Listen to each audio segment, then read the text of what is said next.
Hey guys, this is Sumner from landinvestor.co, and in this video we have an interview with one of our earliest members at the LIA program. His name is Rylan. You might have seen him before on the channel. This guy joined the LIA program in October of 2021, and he is such an inspiration. The dude built his land investing business by flipping surfboards to get enough money to fund his mailers. He did this while being a full-time engineering student at Cal Poly, and he's built a multi-six-figure business in just a little over a year. You guys are going to love this interview, and if you're starting your land business and you've got other obligations, you're a student, you've got a full-time job, and you're making excuses of why you can't get to your goals, you're gonna realize, well, frankly, they're just excuses. So let's dive into it. I'm excited for you guys to see this. What's going on, guys? This is Sumner Healey from landinvestor.co, and we are joined with one of the OGs who joined us way back in the day, October of 2021. Rylan has had a heck of a story and a really cool journey that he's gone through over the last little over a year and a half, somewhere in that realm. And what we're going to cover here is his journey and how he was able to pull off what he's done while being a full-time engineering student. But we're also going to get into some of the tactics that he's built out. You know, what I always tell folks when they're starting in the LIA program is that year one, you want to follow everything by the book. Like, just take the blueprint and run with it and don't make any changes to it. But at that point, once you've got deals under your belt, you've got experience, you can start to add your own flavor, add your own tweaks. That's definitely something Rylan has done here. So it's going to be a super cool interview. I'm excited to talk to you, man. How's everything going in your neck of the woods currently? Is business busy? I know we're here at the start of the year. What's that been like for you as we roll into 2023? Yeah, business has been booming, especially the last week, I would say. You know, during the holidays, everything tends to slow down in any real estate business. So I'm starting to see a huge pickup in demand for all of my properties. I pretty much sold everything I had in stock this week. So now I'm kind of like trying to figure out how I should pull off some more deals and try to get some stuff in inventory. Yeah, I'm in a similar boat. I've been telling folks that I think that like Q1 of this year is kind of like the canary in the coal mine in terms of telling us what's to come. And I was nervous Q4. I'm like, God, if it stays at this pace, it's going to be a weird 2023. And literally the first day of the year until now, it's been gangbusters. And it's been kind of problematic because we slowed down our acquisition so much in Q4 just with the holidays. But I was also just playing it cautious. And now I'm like, dude, we're about to run out of inventory, which almost never happens, right? You always usually have 20 or so properties in inventory, but things have been flying off the shelves, which is a really good sign. We'll see how the rest of Q1 fares. But so far, yeah, January's been nuts.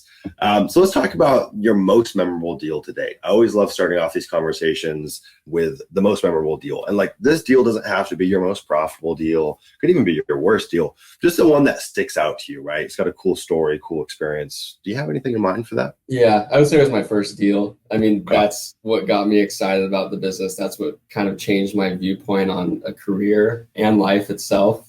It's like, I was in college when it happened. So I was always like struggling with money throughout college, like barely able to cover having fun with friends. And always just, I don't know, I was just struggling. And I really wanted to make money. I don't know why in college, like I just wasn't okay with not being able to do what I wanted to do. Because in college, you want to have fun. You want to go explore. You want to go visit friends. So in college, I was running a small business, flipping surfboards. We'll get onto that later on. But I was just scrapping for money. And like my internships were paying me such a little amount. And then I got in the land business, did my first deal, had no idea what I was doing, and pulled off $15,000 off a $15,000 investment. So I doubled my money, and I was just like, what? And like cumulative, like 3-4 hours of work, and you're like, dude, I would have made this in a whole quarter if I was lucky. I think that happens with a lot of land investors. Like that first deal, it's like, you know, right in the veins, you're just hooked. At least the ones that get it right. Like that first deal's make or break. It's funny. My first deal wasn't even as cool as yours was. It was like a buy for $1,000, sell for $2,700, and that was so crazy to me. Like at the time, the job I was working, maybe I'd make $1,500 a week or something like that. And so to make close to that in one deal was just mind-boggling. And it's a pretty incredible experience. That first deal, did you self-close it? Did you go through title? What were the details behind that? It was through title. So it was like a $13,000 acquisition, another $400 for photos, and then title work around like $1,500 total on both ends. So that put me at about 15,000 investment, and then sold it for 30,000 cash. And then it was all through title companies. So like I literally had like a few hours of work into the whole deal. Yeah. I remember this deal now that I think about it. This deal sold how quick? It was like a matter of like a few days, if that? No, it was a couple weeks. But I only marketed it on Facebook, so it was like a tough sell. Like I was just hustling with Facebook. Yeah, I think I'm getting it crossed up. I know what market that's in. I think Michael did a deal, same market, one of his first deals, and then I think it sold same day or the next day, similar spread. I've worked in that same market too. I know exactly where that is. But that's a heck of a way to start off. So let's kind of rewind the clock and just provide some context. So you started October of 2021. When did you get that first deal? Hey, fellow land investor, we're going to do a quick commercial break here, and that is for our Land Investing Accelerator program. Look, if you are looking to scale and grow a 6- and 7-figure business and go and join dozens of other land investors, you're going to want to check out the Land Investing Accelerator program. In fact, you can actually book a 1-hour strategy call with yours truly to learn all the ins and outs of running a land investing business totally for free. And through that process, we'll identify if joining the Land Investing Accelerator program is a good fit for you. This is our group coaching model. This is how we've turned beginners to 7-figure land flippers in just under a few years. We've got dozens of incredible members in there. So if you're looking to grow your land business in 2023, this is the place to be. You guys can book a call with yours truly down below, or you can head over to landinvestor.co to learn more about the LIA program. So that first deal was under contract by mid-November. And then we closed that around like Christmas time, and then put it under contract to sell like the first week of January, or the second week of January.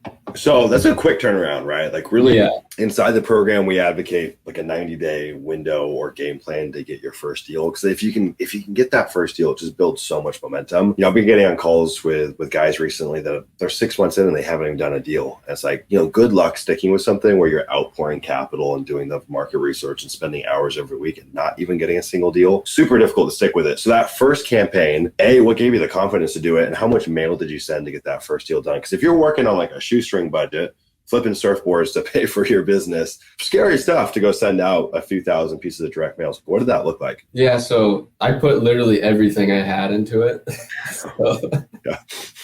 But I figured like I'll bounce back. Like I know how to make money scrapping on Craigslist and stuff. So like let's do something that I have a hunch about, and let's pour all my money into it. And like I think I sent 3,000 letters. Half of those were for like big acquisitions. The other half for like $2,000 acquisitions. Right.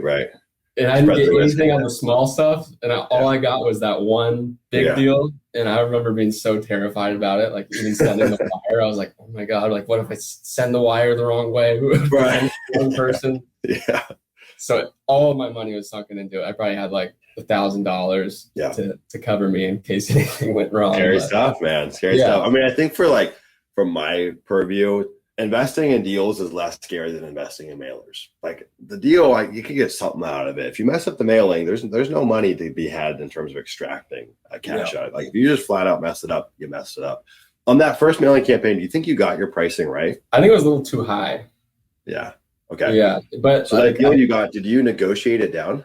No, I took it as is. Okay. I honestly didn't think that property was worth that much, but on Facebook, you can get the people that maybe don't know so much about the value of land. So it's like, you kind of get lucky sometimes. I feel like if I would have put it on the MLS and put it on land.com, it probably would have sold around 24. Okay. Interesting. Yeah, that is it's both the double-edged sword, right? So the beautiful thing about the Facebook and whatnot is it's much more of an emotional purchase, right? These people aren't initially shopping for land. And so you can get someone just like, oh, the photos are beautiful. I don't know what this is worth, but I want to do this. And then you also, on the same token, you got people that know nothing about land and you get a million questions that don't really lead anywhere. So one of the things that I'm always fascinated by, like this is such a bizarre sub niche. This is a weird freaking industry that we're in. What was like the first pull towards land investing? How the heck did you even hear about it?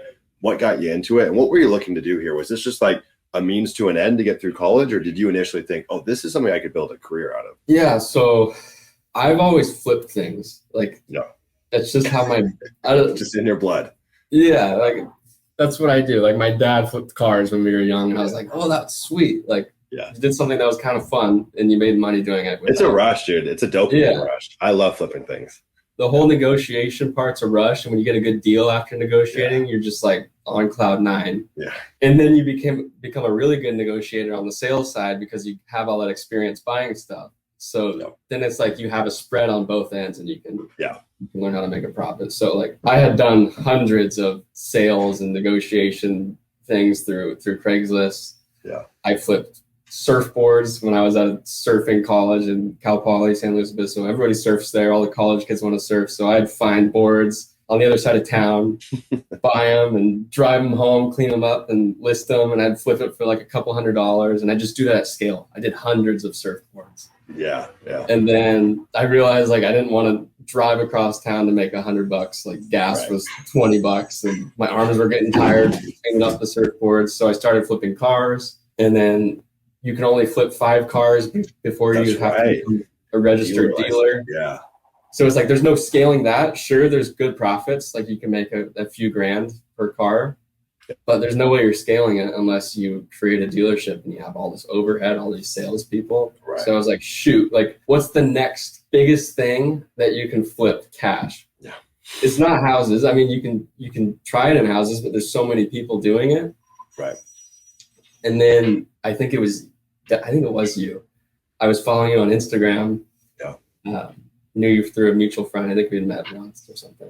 But you started posting on Instagram, and you put up your acquisition price and your sales price. And I was like, bullshit. Like, no way did that.